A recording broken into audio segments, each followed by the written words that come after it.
Welcome to Mortgage Buster. In this video, I'll show you how to enter your income and loan data, read and understand your detailed payoff plan, and how you'll do your monthly updates.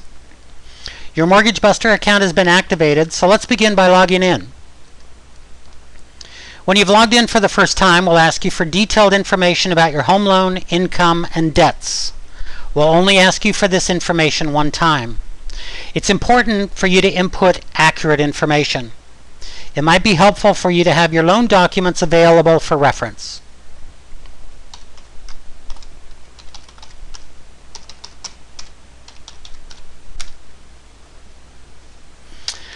Once you've logged in, you're going to click on Update Setup and input the following information. What was the original loan amount on your mortgage loan? For this example, we'll choose $200,000. The current loan balance, we'll say, is $200,000. It's a brand new loan. The interest rate, we'll say, is 6%. And then we need to know what type of payment you're making. Are you making an interest-only payment, a principal interest payment, or is part of your payment being set aside to cover your taxes and your insurance? We'll choose principal, interest, taxes, and insurance. So we need to know what your total mortgage payment is per month. It's $1,450. And then $50 each month is being set aside to pay your insurance when it's due. And $200 is being set aside to pay for your taxes when they're due. Your mortgage due date is the first of the month, and the mortgage grace period is 15 days.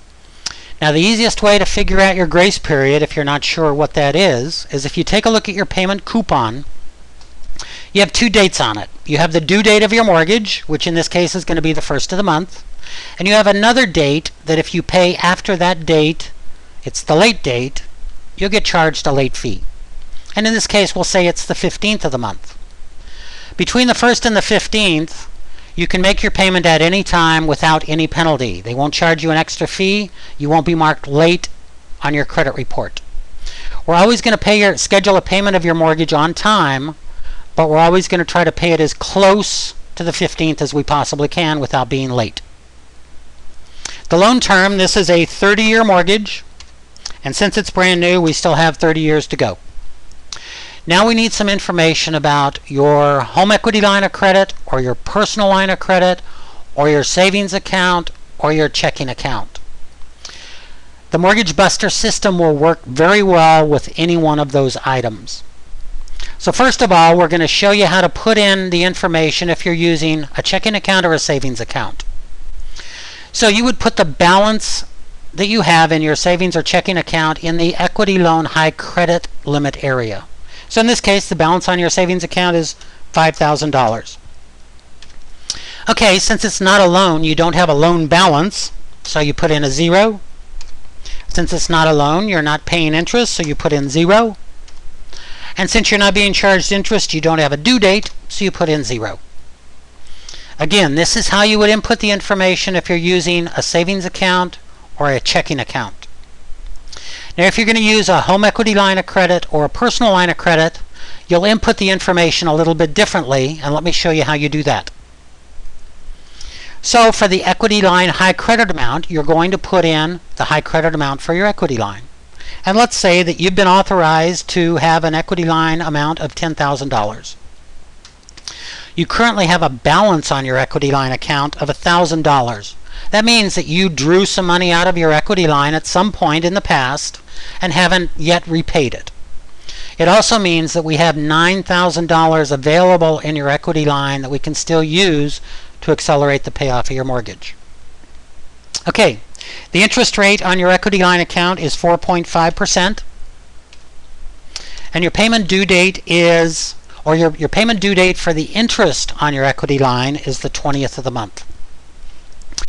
Now tell us about your income. How often do you get paid? Once a month, twice a month, weekly, bi-weekly? For this example, we'll choose 2 monthly checks.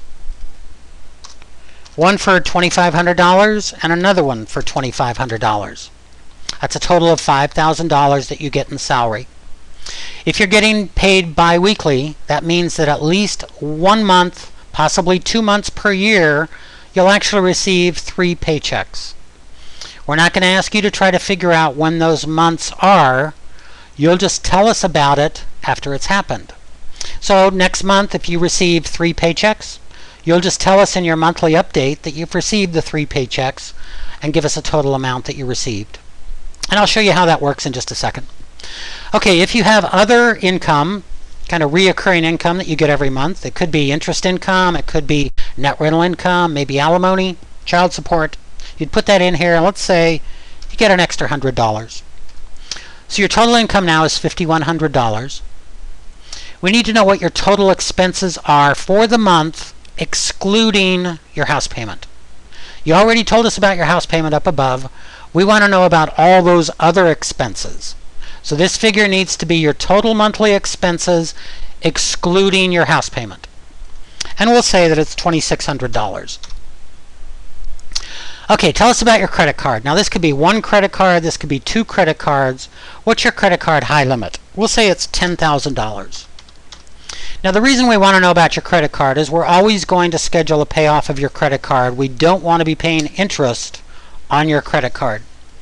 The other thing is that we're going to ask you to try to use the credit card for your monthly expenses as much as you possibly can.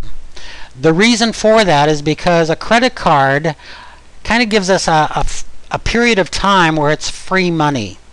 It's the period of time between when you actually make the charge at the gas station or the department store and when you have to pay the bill. During that time, it's free money provided we pay the credit card bill off in full on or before when it's due, which we're always going to schedule. We want to use that free money as much as we possibly can. Okay, so we have $10,000 available in credit card or credit cards. We currently have a balance on the credit card or credit cards of $1,500, and the credit card due date is the 13th of the month. Now we're going to click Submit Information, and we're going to generate a detailed payoff plan. The first thing that you'll be able to see is the graph. The yellow part of the graph represents the cost of your loan over the 30-year period of time. The orange represents the cost of the loan over the 10.58 years it'll take to pay off your mortgage if you use the Mortgage Buster plan. We've summarized those savings for you just below. If you're using the Mortgage Buster plan, you will save $156,751.13, and instead of paying off your mortgage in 30 years, you're going to pay off in 10.58 years.